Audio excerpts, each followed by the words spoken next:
I'm the founder and CEO of Bossed Up. Welcome to today's webinar all about work-life balance in the nonprofit sector. We're going to get started in just a minute.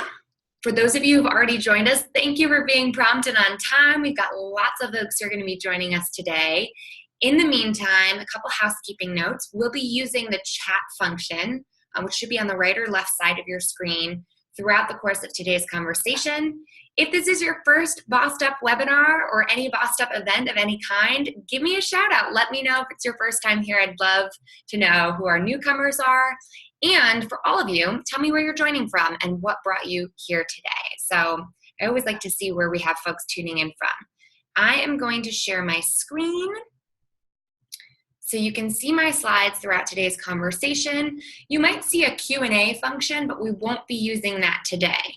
We will, however, be using the polling function throughout the course of today's conversation and the chat bar. When you do use the chat bar, make sure you use that little drop-down menu to select all panelists and attendees as the recipient of your chat. And we'll get started in just a sec. Hey, Alicia. Good to have you here. Alicia Robinson is perfect for this conversation. Alicia is one of our trained trainers on the Bossed Up trainer team. She's presented with me at Bossed Up Bootcamp on occasion. And we actually can't handle raised hands. So while I see your hand, Jacqueline, I can't communicate with you that way today. But if you have anything you want to send, you can send it directly to me via the chat function. Just select all panelists and I'll be the only one to get your message. Hello, Sandra from Chicago. Welcome. I'm actually tuning in from Denver today. I'm in my new co-working space at downtown Workability in Denver. If anyone is in the Denver area, this place is awesome. Their rates are super affordable. Their service here is great. And it attracts a lot of cool entrepreneurs in the Denver area. All right, let's get started. We are tackling today's conversation. Allie, hey. Sorry, I got distracted because we've got a couple Bossed Up Bootcamp alums in the house. Welcome, Allie. So glad to see you here. She works at a global health nonprofit called Path. Megan's tuning in from Charlotte, starting a nonprofit job in Scotland in November. So cool. I love these webinars because we get women from all different walks of life and so many different corners of the world. It's a fun way to dive a little deeper on specific topics. So today we'll be tackling work-life balance in the nonprofit sector because all this month at Bossed Up, I'm focusing on careers with impact, how to design one, how to make it possible, how to get paid to have the impact you want to have on this world, and all kinds of good stuff. And I've got that experience because I've actually worked in the nonprofit sector myself. I worked for a nonprofit coalition in Rhode Island that was, and anyone here ever worked on coalitions? It's a very special kind of challenge in that we shared funding from a lot of different organizations who had a lot of different interests and then attempted to deliver on all of those interests, which is no easy feat. Of course, like most nonprofits, we had a board that we reported to, that we were accountable to. And it was a real challenging time in my career because there are specific components to the nonprofit sector that I found really challenging. And I commend everybody who's tuning in the nonprofit sector because the impact-oriented work they're doing is so important, but it's also structurally challenging at times in a way that the nonprofit, or rather that the for-profit sector is not. I have experience in the nonprofit sector working for government institutions, working for political organizations, and of course, starting Bossed Up, which I remember distinctly in 2013 when I was filing the business, really wrestling with whether I wanted to start Bossed Up as a nonprofit or just an LLC. And I decided to opt for the for-profit route, in part because fundraising is not my strong suit. It's not a skill set I hope to develop. And I really firmly believe that the work we're doing, while it is having a social impact, can be done in a for-profit way. So I was doing a lot of reading and wrestling about some of the challenges of the nonprofit sector that made me decide to opt in the for-profit direction. That being said, that doesn't work for a lot of institutions, specifically depending on who you're serving and whether those folks should be paying for services, right? So that's a philosophical debate we could get into today, but I want to give you a little bit of background on where I come from.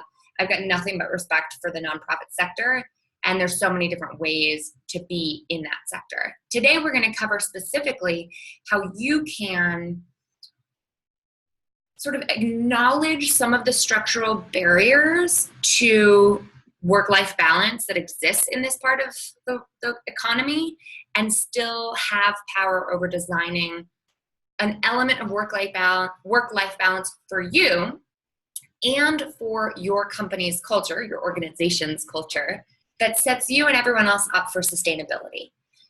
I'm a little biased here at Bossed Up. I'm not just interested in you getting more money and more power and having more impact.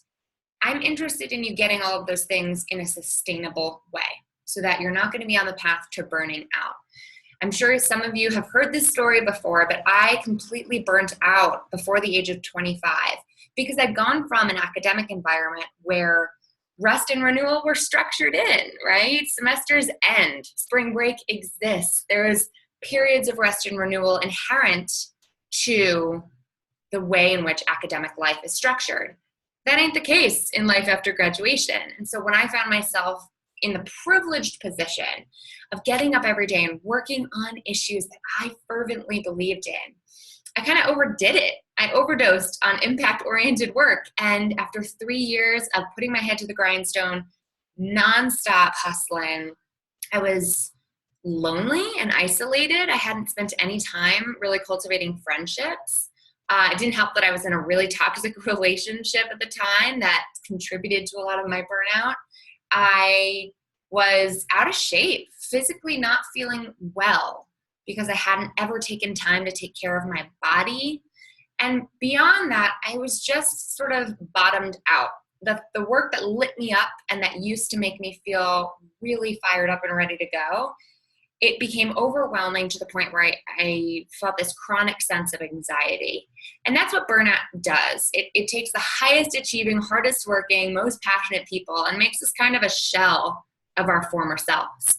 So today we're going to dive a little deeper into understanding how that happens, understanding what I call the martyrdom mindset that especially can plague individuals who are working on a cause-oriented career, and what we can do about it, how we can take our power into our own hands. And then I'm going to give you some resources, most of which are free, as well as some special offers at the end that you can use to continue this conversation in your own community and your own organization. Throughout the course of today, or afterwards, if you're watching this as a recording, feel free to tweet at me, feel free to tweet at us and follow us, me and our team, on Instagram and Twitter at boss.org and Emilie Aries. Y'all ready? Let's dive in. So first, I want to acknowledge that the nonprofit sector is huge. It's not just some small, tiny part of our economy. It has impacts for every single industry. There are nonprofits in the oil and gas world, and there are nonprofits that are working on education issues. There are nonprofits that are working on all kinds of issues. No industry in our economy is only made up of for-profit entities. So we have to keep that in mind and really know how diverse the nonprofit sector itself can be. I'd love to hear from you. What are the core issues that your nonprofit, if you currently work at one, works on? I'd love to know that, so throw that in the chat. Nonprofit organizations employed almost over 10% of the workforce in 2013. That's 14.4 million workers. So if this is an industry that's chronically overworked, chronically burning people out, that's a lot of people that it's impacting. So we have to take a good look at how we can see the bigger picture here and see why personal sustainability is a big strategic part of making this huge swath of our economy function at its highest capacity. In fact, if you look at these different industries, more folks are in the nonprofit sector than defense, construction, real estate, and space research combined. So it's not a small little something subset of the population. And it's a huge part of our financial flow in terms of the economy here. $634 billion in wages and salaries were part of the nonprofit sector in 2013, 1 year alone. So it's also a little bit of a myth that there's not a lot of money in the nonprofit sector. That's not entirely true. There's a lot of it. That doesn't mean there's a lot of it to go around, but we have to acknowledge that if one nonprofit job that you're currently working at isn't working for you, there are others out there, and we can make personal sustainability a priority without having to leave the nonprofit sector altogether. So we've got folks who are working in science advocacy, education, foster care and adoption, and higher education as well. That's awesome. Congrats, yay. So many different ways to be in a nonprofit organization. So I'd love to hear from you. What brings you here? What best describes your current status when it comes to being a part of this sector? Are you a nonprofit professional, a nonprofit leader? Are you looking for a job in the nonprofit sector, or one of these other things? Go ahead and vote. I'll give you about 20 seconds to do so.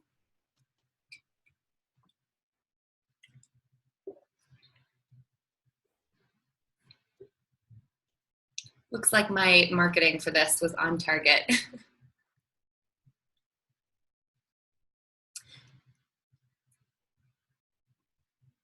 Okay, 5 more seconds.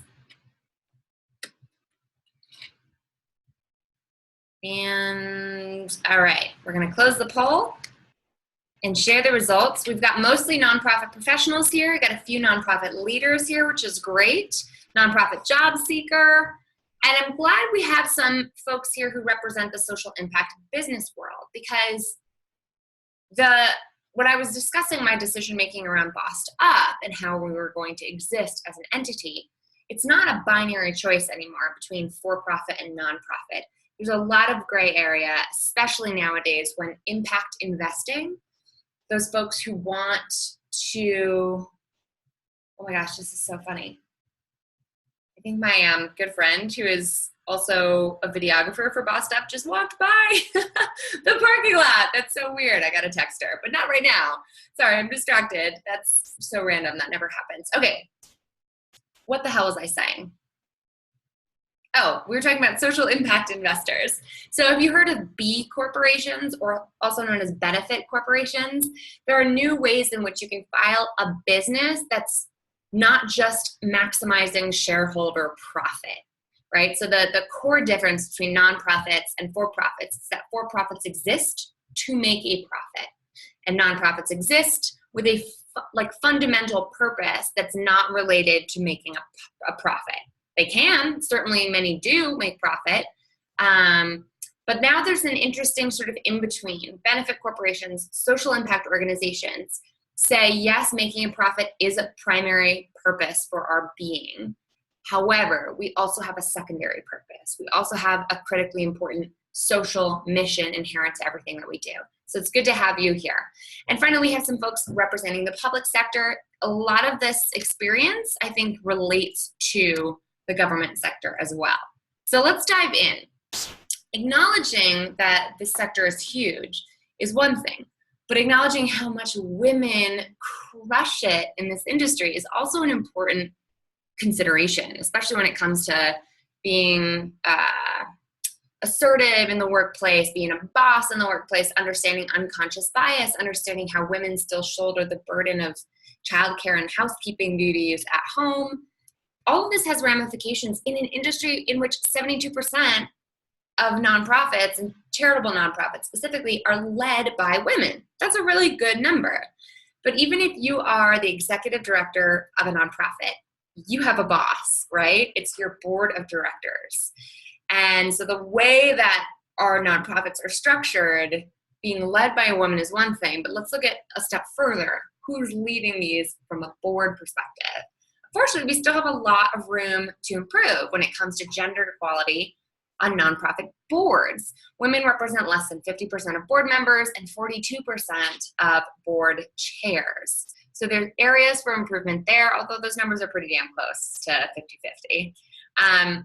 When you look a little deeper into the data, even women CEOs or EDs of nonprofits, even women who have reached the highest echelons of power and impact in their industry, there's still a wage gap that exists. And we're going to talk about why that might be the case. And we could have a broader conversation about negotiation, but that's a different conversation. So let's take another poll. I want to hear from you. Which best describes your workplace when it comes to the gender breakdown? Go ahead and take a couple seconds to vote. While I text Lindsay to tell her I just saw her walk by.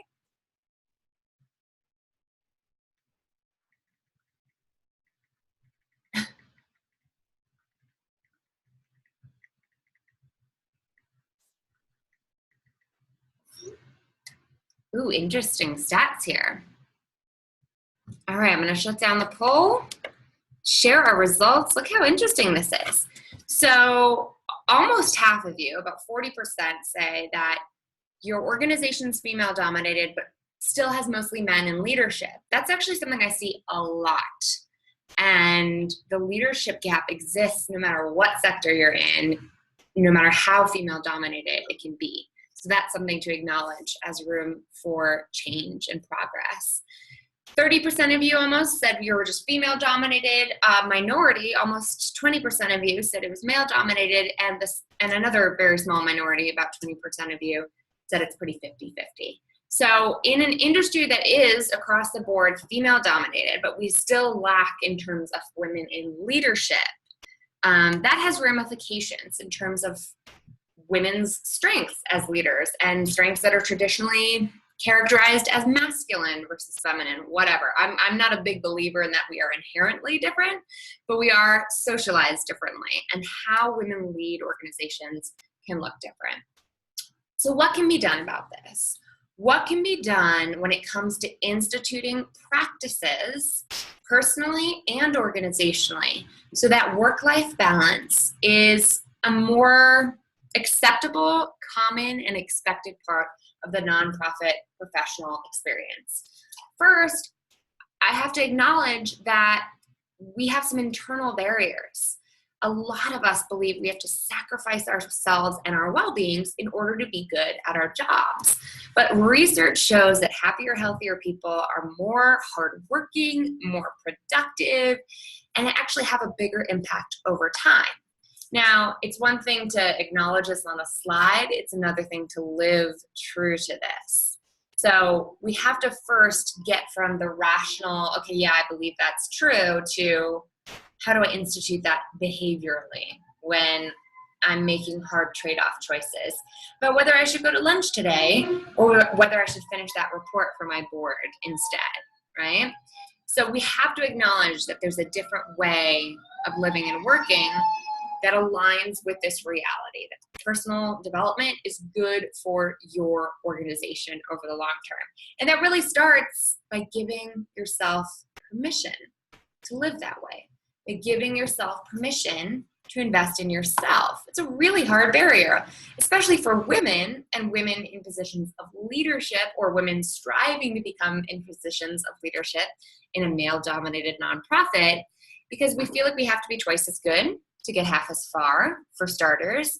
And on top of that, we feel like we are inherently valuable in terms of how hard we work and how much we care for people. That's a concept I call the martyrdom mindset. I just finished my book manuscript, and the whole first chapter is all about this concept. The martyrdom mindset is sort of this 1-2 punch that's very unique to American women in particular. You see, our country was founded on the Protestant work ethic. Are you familiar with that? This idea that leisure time is literally evil, right? I think it's the saying is like, idle hands are the devil's workshop. Literally, Protestants who came here, founded our country, Plymouth Rock, all that, believed that your worthiness and literally your soul's worth is determined by how hard you work. Protestant work ethic, it's in many ways a very good thing. We pride ourselves in being hard workers. We have one of the best GDPs in the world, if not the best. But it definitely has a dark side, because we're still carrying around this psychological baggage from our ancestors and forefathers. If we were, and I'm not even talking about the racism inherent to the founding of our country or the erasure of indigenous peoples here, right? But this is a very white Protestant Anglo mindset that permeates our entire nation's founding. Your worthiness equals your worth. The worst thing you can be in the United States is a bum, right? Even if you look at our celebrities nowadays, back in the day, being a celebrity or being royal meant you were pale and overweight because you never worked outside and all you had to do was eat all day, and it was a sign of luxury, a sign of privilege, a sign of power. You're a glutton, essentially. And that's what celebrities / royals looked like. Now, being a celebrity is like, ooh, how's Kylie Jenner going to make $1 million using her Instagram platform now? Like, even our biggest celebrities, who by no means need to create empires, that's what we laud. That's what we give credit to. When Rihanna starts Fenty Beauty, people freak out. It's great, right? More power to her. But it's interesting that we now worship not just celebrities, but people who have side hustles and businesses and have made something of themselves. That's interesting. Then you take the Protestant work ethic and combine it with outdated gender stereotypes. Women's worth determined by how much they care for others, or is dictated by our social relationships and obligations as good mothers, good daughters, good caretakers, good sisters. So when we merge those two things together, your worth is determined by your work ethic, and your worth as a woman is determined by how much you care for others. We set ourselves up to be stuck in this mindset that really makes us feel like we have to martyr ourselves for the causes that we're working on behalf of or for our careers, period. And that martyrdom, that sacrifice, it really can turn into an exaggerated version that makes us think success that's not hard is not worth attaining. That success inherently requires suffering. I could go on, but I want to take a moment and poll everybody. Oops, I've been having this poll up the whole time. Sorry, guys. Does the martyr mindset, is this something that you find yourself falling into or catch yourself maybe accidentally feeling on occasion? I'd love to hear from you if so. Whoa, it's a lot of yes. And I'm almost curious, because 94% of you are saying yes, that's interesting. I'm curious, where do you think that came from for you? Tell me in the poll, or tell me in the chat rather. At what time in our lives did that message come into us, right? When did we subtly or subconsciously get taught that we have to sacrifice ourselves for success, or that it's a good thing to sacrifice ourselves for the people we love or the causes we want to champion? How did that happen? And here's the thing, I'm not saying success doesn't require sacrifice, but I am fervently believe that success does not require suffering. In fact, what would it look like to achieve the outcomes you want to achieve and not suffer along the way? Like, let's envision that world. So Gina's saying it's been explicitly expected in my workplace. We're going to talk more about that, Gina. I'm sorry to hear that. Megan says, through my school and academia, everyone comparing how hard they're working against one another. Absolutely.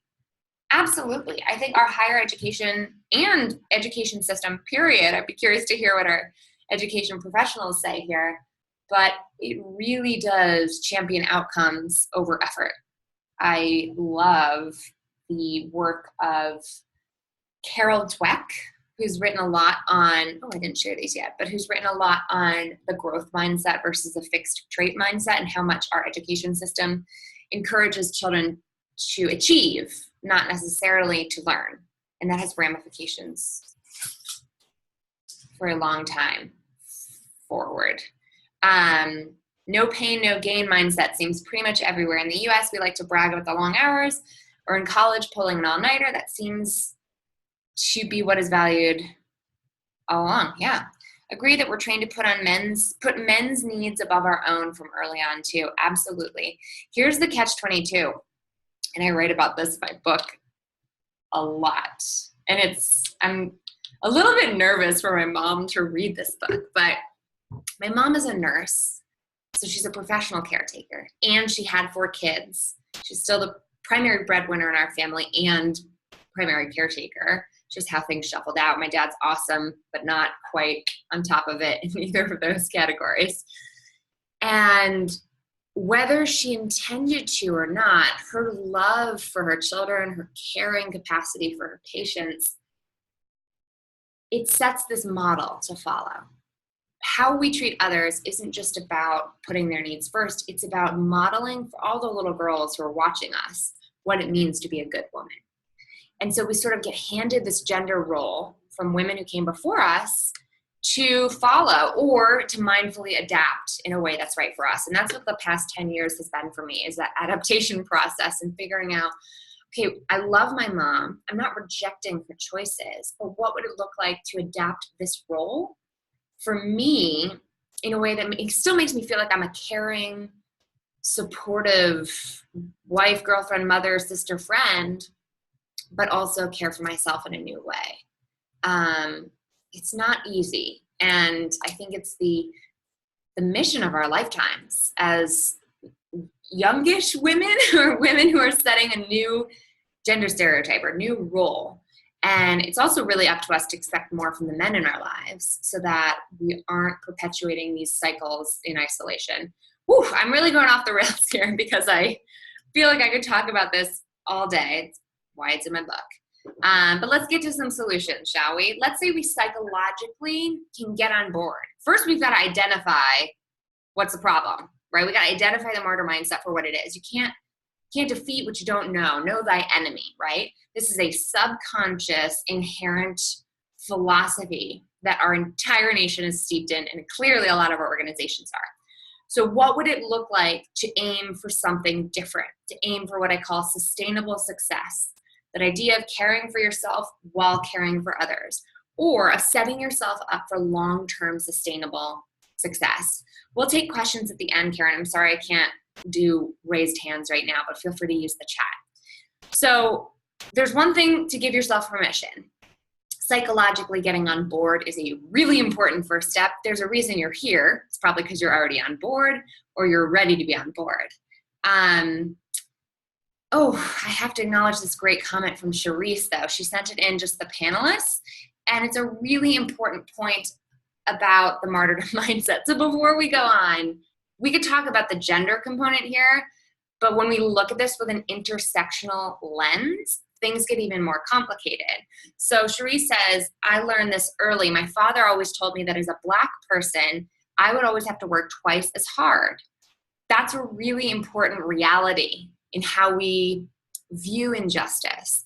Anybody here the child of an immigrant or a first-generation college graduate? A lot of folks who are up against systemic bias, and this includes women, but especially includes women of color, first-generation students, et cetera, we have to decide how we react to a world in which the cards are stacked against us. There's a lot of talk out there saying, here's how the rules of the game work. They're not stacked in your favor. You're going to have to be twice as good to go half as far.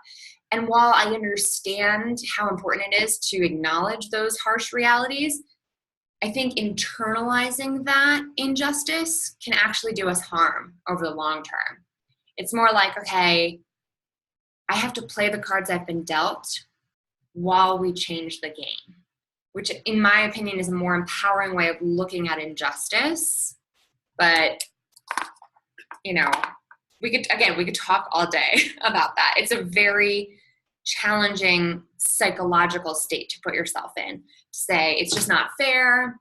No matter what I do, I will never be treated equally. I will never actually be given the equal opportunity that our founding fathers promised. They weren't really thinking of all of us when they made those promises. And while that is true, acting in that way, with that underpinning of your beliefs, can actually be really harmful. I am an unbridled optimist. And I think, who was it? Mindy Kaling had this great quote about delusion. Actually having a delusional sense of possibility served her very well.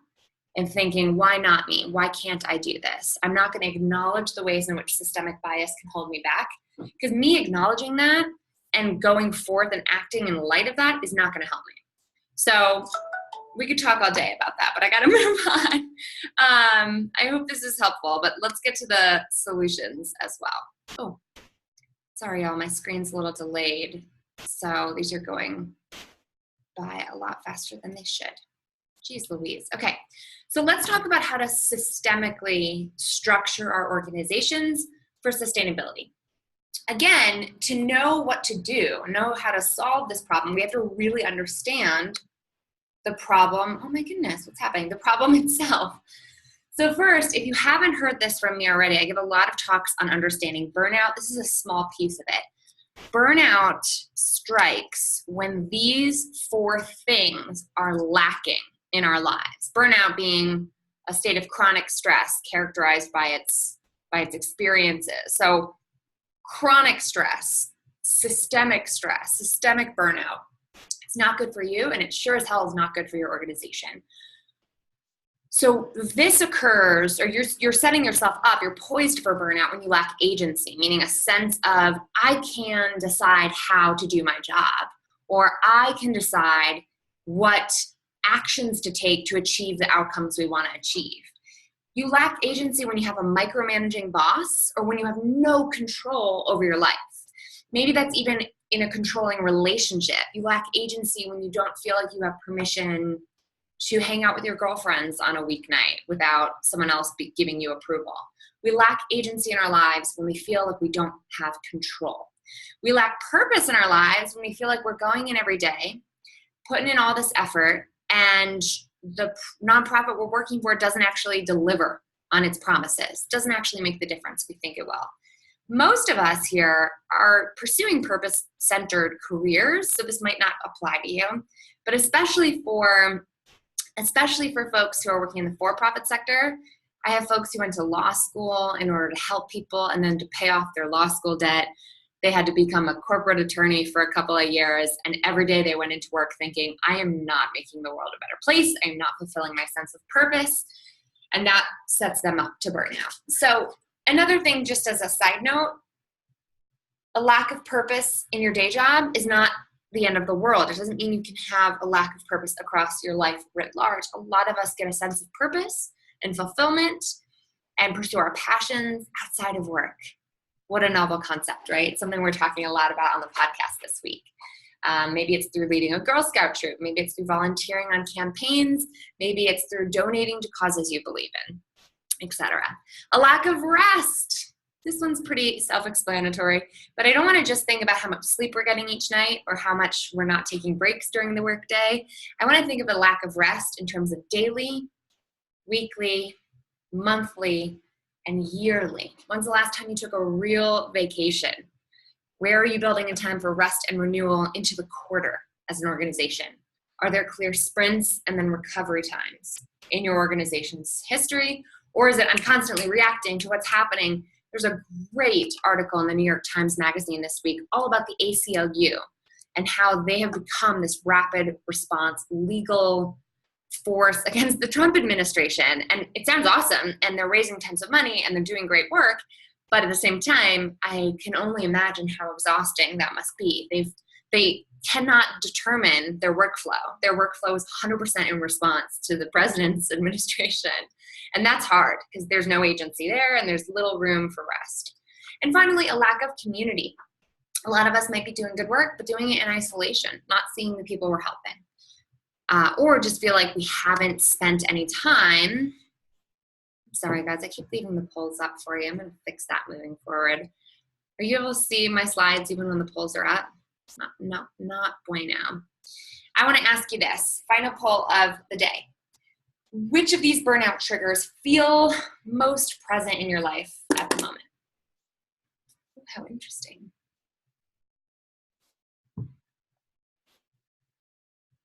This is a really, really important exercise because when stress hits us, it doesn't usually tell us where it's coming from, right? It'd be much more helpful if it did.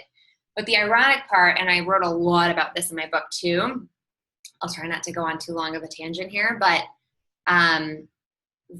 The impact of chronic stress on our brain's physiology actually prevents us in a very biological way from handling stress well.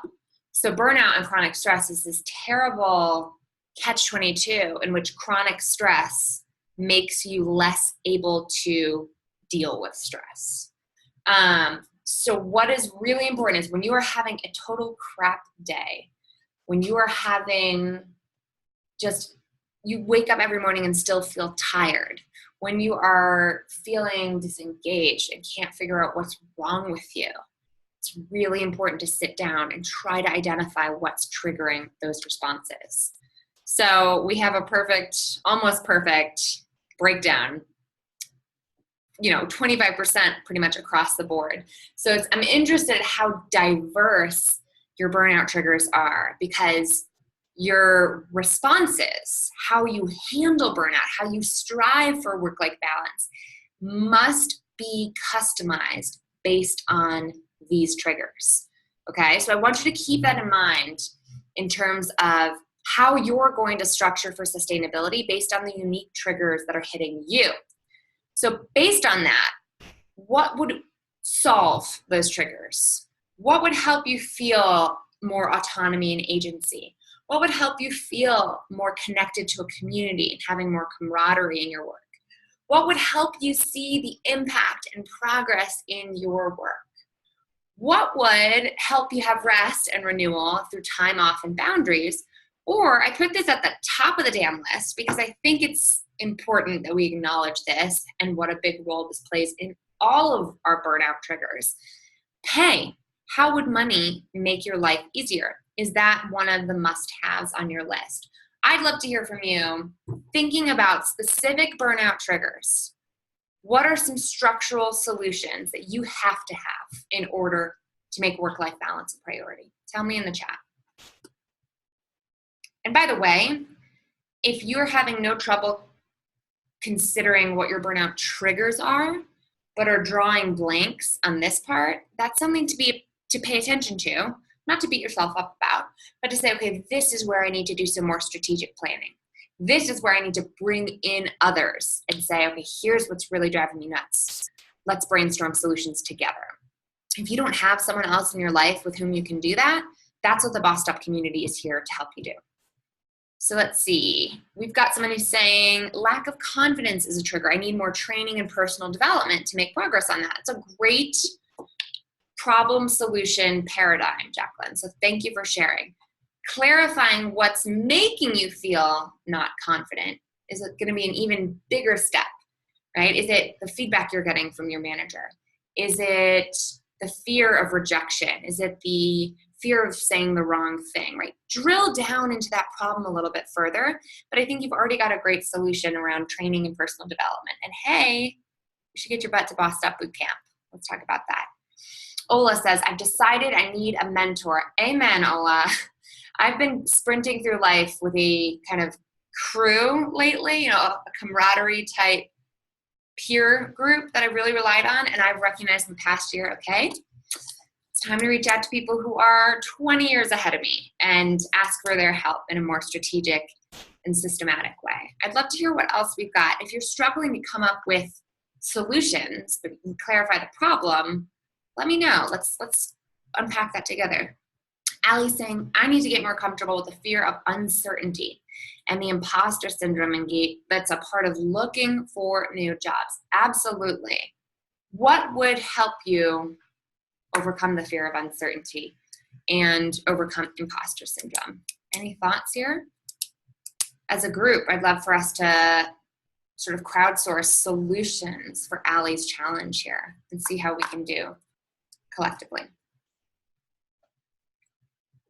What do you think would help Allie get more comfortable with the risks and uncertainties of the job search and imposter syndrome? Any ideas?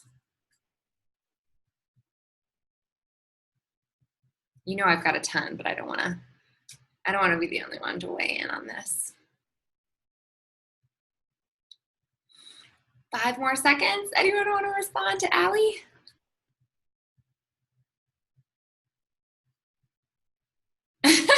Allie's like, like, smiley face. Well, here's what I would say, Allie. Community is going to be key. Gina says, for uncertainty, make a plan for what you would do if the worst happened. Put it away and pull it out when you need it. Gina, this is exactly the advice that I was going to give you. The fear of uncertainty is only really powerful and paralyzing when it is unclear, when it's sort of this black hole, this void that says failure, right? When we get really crystal clear, and this is something that a mentor of mine asked me before I started my company, I was stuck in analysis paralysis. She said, well, what would it look like if you totally failed? I said, well, I'd be broke. I'd be depressed. That's it, I think. And she said, well, what would you do? I'd get a job. I might have to move out of my apartment and crash with a friend. I could survive that, you know? When we get really clear about what would be the worst case scenario, it has less power over us. Glad to hear it, Gina. She put it in a drawer so she knows it's there and she can pull it out when she needs to. Our Coggin says, find someone you can speak truth about your strengths to boost your confidence. Yes, what an excellent strategy. The imposter syndrome is really powerful because it's up in our freaking heads, right? We don't air that stuff. When we air it, we hear how silly it sounds. So talk it out with someone. Even your irrational fears, give them some airtime with a loved one and say, I know this is silly, but I literally feel like I'm not qualified to be here. And that's when someone might say, Emilie, I hired you for a reason. You're, by all accounts, you have the highest performing internship program in the whole Northeast region. You're doing a great job. Don't get in your own way, right? If I aired that concern of being an imposter to a trusted colleague, or in this case, to my boss at the time, she can help me unpack how ridiculous that is. Great advice. I think at the end of the day, community equals courage. That's why we make the Bossed Up Courage community such a powerful part of getting bossed up. All of these questions are just waiting to be answered by our squad of almost, I think, 3,000 women across the world who are here to help you get bossed up. We lift as we climb. We ask as much as we give advice. So know that we are here for you to continue troubleshooting. This list, this must-have list, is serious business. We have to make a list saying, okay, these triggers are what's driving me crazy about this job. This is what's making me feel depleted and burnt out and triggering me for chronic stress. So these are the things that I need in order to be sustainable. Then you have to ask yourself, all right, what can I do to make those things possible? Can I change my own behavior? If so, what will that take? Know thyself. Do you need external accountability? Do you need a buddy? Like my bestie from college and I are being accountability buddies as she finishes her dissertation and I finish my book. Is it, I need a plan of action. I need to know exactly what my next steps are.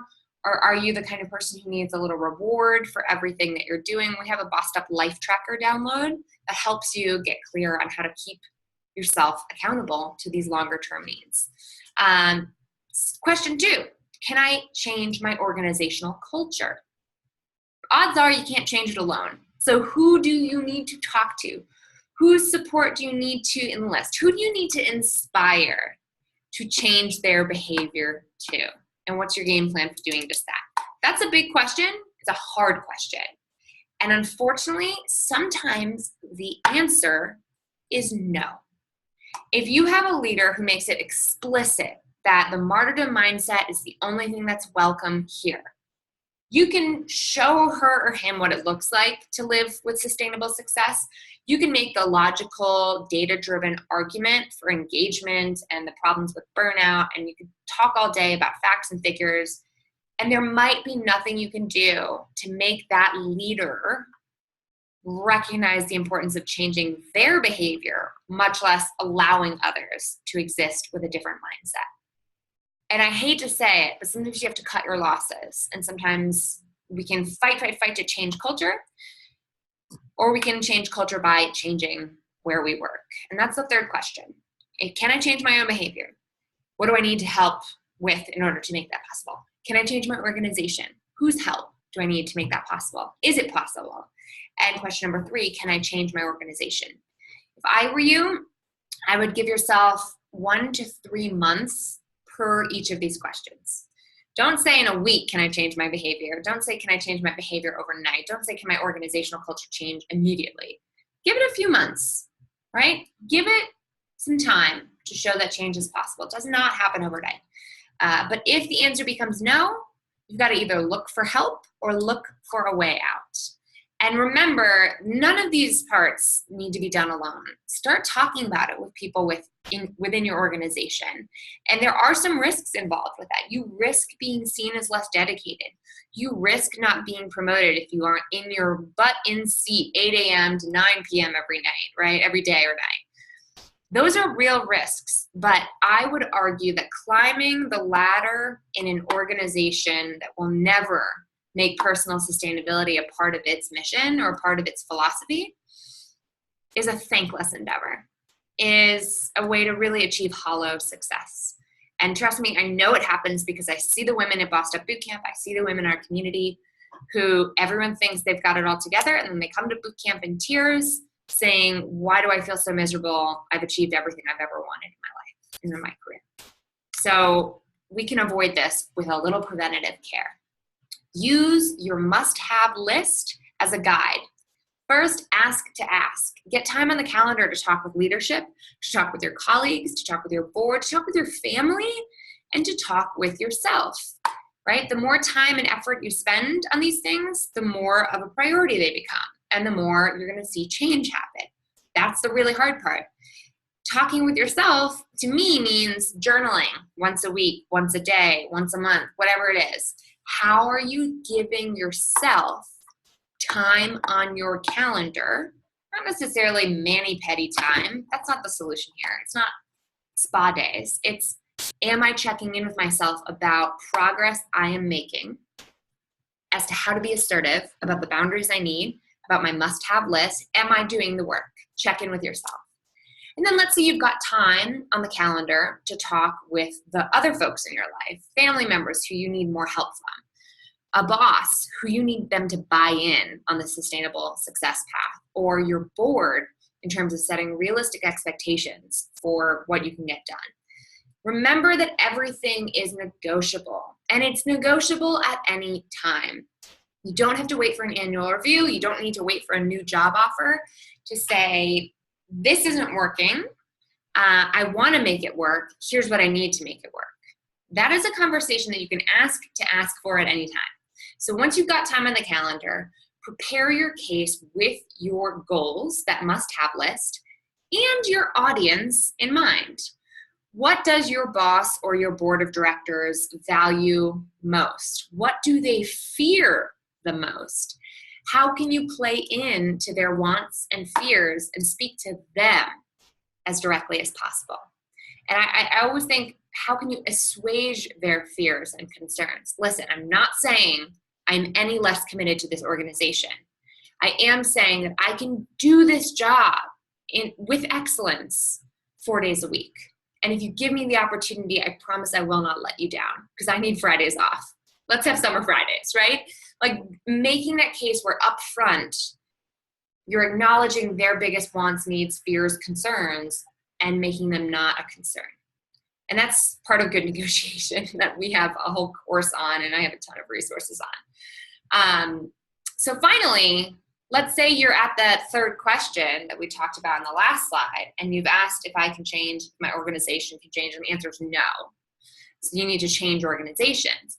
When you are weighing a new job offer, wow, this is so slow. I hit that button a while ago. When you are weighing a new job offer, make sure that must-have list is front of mind. Don't get lured in to another repeat scenario, because what you're striving for isn't, let me just get the hell out. It's, how am I positioning myself for sustainable success? I want to be successful in this role, but I also want to be able to sustain that success over the long term. When that is your goal, make sure you use that must-have list when weighing a new job offer. There's a lot more that we could talk about. I appreciate your tolerance for my book-related tangents today. I want to answer your questions now, so please throw them in the chat so I can answer them directly. I also want to let you know that we have tons of free resources right now on the Bossed Up podcast, which comes out twice a week. I'm interviewing only women in the public sector, so the nonprofit sector and government sector, and women who are running for office. We have such cool interviews this month, including yesterday's with Lauren Underwood, who is a first-time candidate in Illinois. She's a woman of color. She's a young woman of color. She's a nurse. And talk about sustainable success. I mean, we talked through how she ran for office without quitting her day job, because that's a privilege that she didn't have. And there's just a lot of really good tips and tricks. And every Thursday, I have a boss tip episode. Tomorrow's is all about negotiation in the nonprofit sector. So make sure you're subscribed on iTunes. Even if you're not really a podcast person, you can listen on our blog at bossedup.org. It's really easy to do. The Thursday episodes are always a quick tip that's 5 minutes or less. Bossed Up Bootcamp, which I've mentioned before, and we have a couple of bootcamp alums here. Tell us what you think about bootcamp and who it's right for. I think bootcamp is the best thing we do at Bossed Up. It's a 2-day training, Saturday, Sunday, with myself and a ton of other trainers. So women who come from all walks of life, who are experts in finance, experts in personal finance, experts in love and relationships, experts in negotiation, and how to advocate for the career and life that you want. It's a weekend for you to focus on your next step, whether that means seeking a promotion, getting a new job, changing industries altogether. Women from all walks of life and all industries join us there. It's really, truly the best thing we do at Bossed Up. And we do everything we can to keep it as affordable as possible for everyday women. So find the last 2 chances to get to Bossed Up this year, to get to Bossed Up Bootcamp rather this year, coming up in September in DC and November in Los Angeles. And if you register in the next 24 hours with the discount code nonprofit, you will save 20% off. And finally, if you aren't already a part of it, you're about to get an email from me with this recording and a link to invite you to join the Bossed Up Courage community on Facebook.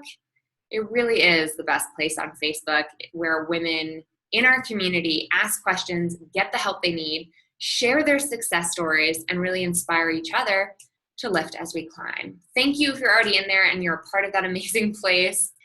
Thank you for taking the most precious resource you have, which is your time, and spending it with me today. If there are any other ways I can be of service to you, do not hesitate to reach out directly. Emilie@bossedup.org is my email address.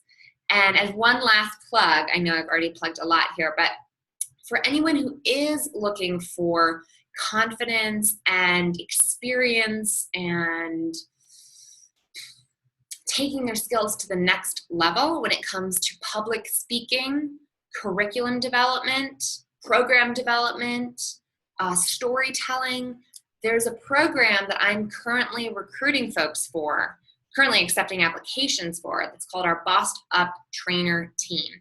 Our trainer team are women who we feature on webinars, feature at bootcamp, but also women who go through my trainer certification program that I'm hosting here in Denver later this month and in New York in September. And it's a very intimate day of training. Alicia went through it. I believe she's here. It's all about how to become a really compelling public speaker, especially if you're ever interested in getting paid as a speaker. So apply to join us at bossedup.org/trainer team. And we've got 3 spots left for this month's program in Denver. That's all I have for y'all today. Thank you again for being here. I don't see any questions in the chat, so I'll assume that you can follow up with me directly if I can be of service to you in the future. Make that must-have list. Make yourself accountable to yourself, to your organization, and to maybe your future organization if need be.